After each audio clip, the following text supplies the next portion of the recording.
best thing about this job is being able to participate in these kinds of discussions with people, because I always walk away from a class feeling I learn more than from my students often than whatever material I had. I try, here in Finland, I've had some very big classes. So sometimes like 100 people and people from different countries, because I teach in English sometimes. And I've always looked at these big classes and thought, like, we can't have just a lecture here, because there's so much here to learn from each other. It would be a shame to have someone from Spain sitting next to someone from Ukraine and they don't have a chance to discuss. So I do a lot of, and this I learned from Deborah Sexton, a great anthropology professor back home. She had this method of co-facilitation. So when I have readings, in each group, one person has the responsibility to facilitate a discussion. So let's say I have 2 or 3 articles I ask people to read, or a chapter or something.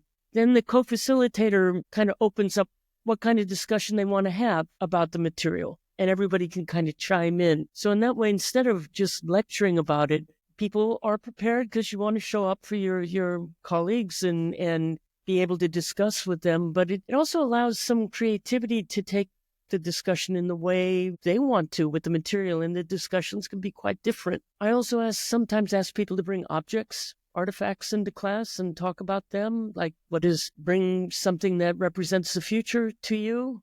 We use, different, I'll do maybe a core lecture for like 15 minutes or so to kind of focus, like, what are the main points? But I try to challenge myself to support students in having these opportunities with some structure. So we're still kind of moving on with the focus, but that they have an opportunity to really discuss and to share. And so I have assignments also, like writing a cultural autobiography. Think about yourself, your own culture in that sense, and share what you want to share. You don't have to share, but that which you would feel comfortable disclosing with other people.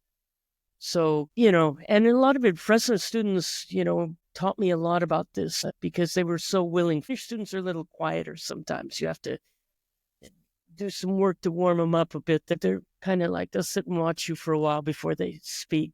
You have to really kind of make it a comfortable spot. Yeah. I get the same experience with many Alaskan Native students. They're a little bit, I don't know, and I don't want to generalize, but sometimes you just got to take a little more time and build up trust, and they'll speak when they're ready. And I guess that goes for a lot of different students. Yes.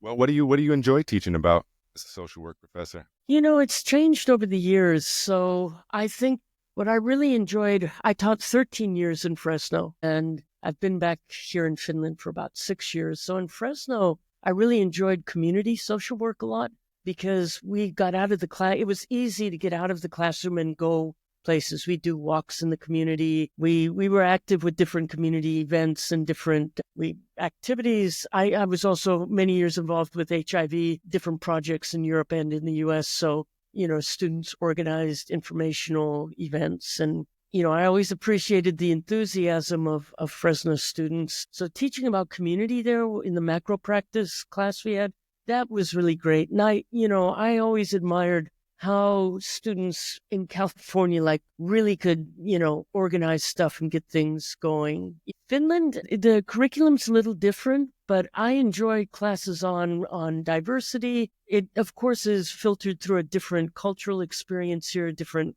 geopolitical situation and all of that. I really enjoy the big classes also with a mix of students, because you just learn so much. I do a lot of research seminars as well, and it's always exciting to see what people are enthusiastic about. And it's about being open and learning, lots of different things. Yeah, you mentioned a cultural autobiography, and we do a similar assignment in my intro to social work class.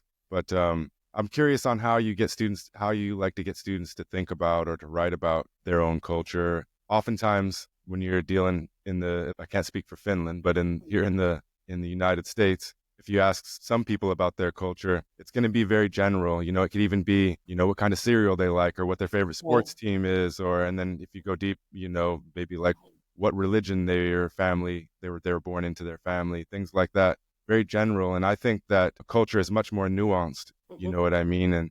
I'm just curious on how you get students to think about that and write about that in an effective way. And what's maybe you can also touch on, is there some differences there in Finland about how folks think about that? I always give kind of a long list of prompts of things to think about, like tips, maybe family of origin, maybe not. Maybe your virtual community gives you a lot in terms of your identity or how you see your culture, different notions of, gender diversity, or, if are you a migrant, how many generations are you indigenous to this land, these kinds of things. I think in Finland, the difference is, Finland became independent about 100 years ago. So it's a relatively kind of new nation in that sense, but it's had kind of a homogenous sense of identity. And part of this was to survive as a nation.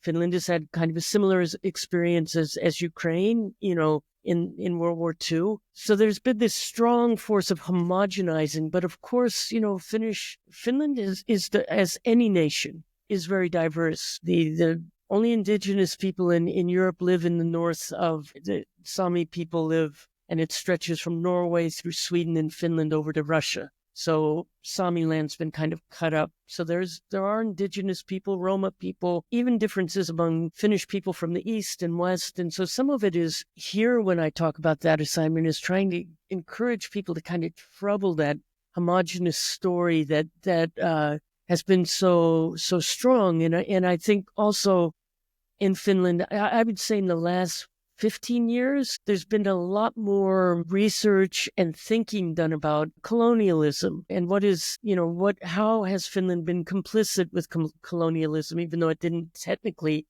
have colonies, and even though it was in some ways colonized by its neighbors. So looking at these really complex relationships and trying to nuance culture and identity within that, going beyond these dominant narratives.